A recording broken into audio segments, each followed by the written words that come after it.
Lottery ടിക്കറ്റുകളുടെ GST 40% വർദ്ധിപ്പിക്കാനുള്ള കേന്ദ്ര സർക്കാർ തീരുമാനത്തിൽ ആശങ്കയിലായി ലോട്ടറി തൊഴിലാളികൾ. കമ്മീഷനിൽ വലിയ കുറവുണ്ടാകുമെന്നാണ് ആശങ്ക. കേരളം ഉൾപ്പെടെ 8 സംസ്ഥാനങ്ങൾ എതിർപ്പ് അറിയിച്ചിരുന്നുവെങ്കിലും നികുതി വർധനവിൽ നിന്ന് പിന്നോട്ടു പോകാൻ കേന്ദ്രം തയ്യാറായിട്ടില്ല. വിഷയത്തിൽ ലോട്ടറി തൊഴിലാളി സംഘടനകൾ പ്രതിഷേധ പരിപാടിയിലേക്ക് കടക്കാൻ ഒരുങ്ങുകയാണ്. കേന്ദ്ര സർക്കാരിന്റെ നികുതി പരിഷ്കരണത്തെ തുടർന്ന് പ്രഖ്യാപിച്ച ഏറ്റവും കൂടിയ നികുതിയായ 40% പേപ്പർ ലോട്ടറിക്ക് ചുമത്താനൊരുങ്ങുന്നത്. നേരത്തെ ഉണ്ടായിരുന്ന 28% നിന്നാണ് ഈ വർധന.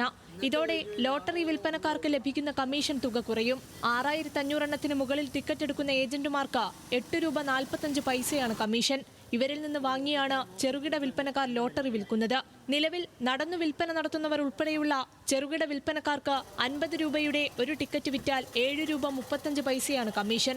40% നികുതി നടപ്പായാൽ ഇത് 4 രൂപ 45 പൈസയായി കുറയും. ഈ അധിക നികുതി നൽകേണ്ടത് തൊഴിലാളിയും സർക്കാരും ഏജന്റുമാരും ചേർന്നാണോ അതോ സർക്കാരോ തൊഴിലാളിയോ തനിച്ചാണോ എന്നതിൽ ഇതുവരെ തീരുമാനമായിട്ടില്ല. കമ്മീഷനിൽ കുറവ് വന്നാൽ ജീവിതം വീണ്ടും പ്രതിസന്ധിയിലാകുമെന്നാണ് ലോട്ടറി വിൽപ്പനക്കാരുടെ ആശങ്ക. ഞങ്ങൾക്കിത് ജീവിക്കേണ്ടതുകൊണ്ട് വിൽക്കുന്നതാണ്. അപ്പം ഉള്ള കമ്മീഷനും കുറച്ച് കഴിഞ്ഞാൽ നമ്മുടെ ജീവിതം, കാരണം ഇതിപ്പോൾ ആരും ചോദിച്ചു വാങ്ങിക്കുന്നില്ല, ഞങ്ങളിങ്ങനെ അങ്ങോട്ട് ചോദിക്കുന്നു. അപ്പോൾ നമുക്കത് കൂടുതൽ പ്രയാസങ്ങൾ ഉണ്ടാക്കുന്ന കാര്യങ്ങളാണ് മുന്നോട്ട് പോകുന്നത്. നടന്നു വെക്കുന്ന ആൾക്കും സ്റ്റാളിൽ എല്ലാവർക്കും ബാധിക്കും. ലോട്ടറി മേഖല മൊത്തം പ്രതിസന്ധിയിലേക്ക് പോകുന്ന അവസ്ഥയാണുള്ളത്. വരുമാനത്തിൽ വരുന്ന കുറവിനൊപ്പം ലോട്ടറി തൊഴിലാളികൾക്കായി സംസ്ഥാന സർക്കാർ നടപ്പാക്കുന്ന പെൻഷൻ, ബോണസ്, മരണാനന്തര കുടുംബസഹായം, ചികിത്സാ ധനസഹായം, വിദ്യാഭ്യാസ ധനസഹായം, ഭവന നിർമ്മാണ ധനസഹായം, യൂണിഫോം, ഭിന്നശേഷിക്കാർക്കുള്ള മുച്ചക്ര വാഹനങ്ങൾ, ലോട്ടറി അംബ്രല്ല തുടങ്ങിയ ക്ഷേമ പദ്ധതികളും പ്രതിസന്ധിയിലാകും. കാരുണ്യ ചികിത്സാ പദ്ധതിയടക്കം ലോട്ടറിയിൽ നിന്നുള്ള വിഭവ സമാഹരണത്തെയും നടപടി ബാധിക്കും. 5% മുതലാണ് GST.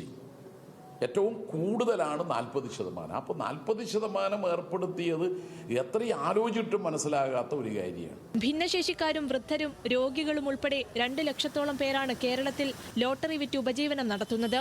ഈ മാസം 22-നാണ് പുതുക്കിയ നികുതി നിലവിൽ വരിക. സെപ്റ്റംബർ 27-ന് നറുക്കെടുക്കുന്ന ഓണം ബമ്പറിനെയും നികുതി വർധന ബാധിക്കും.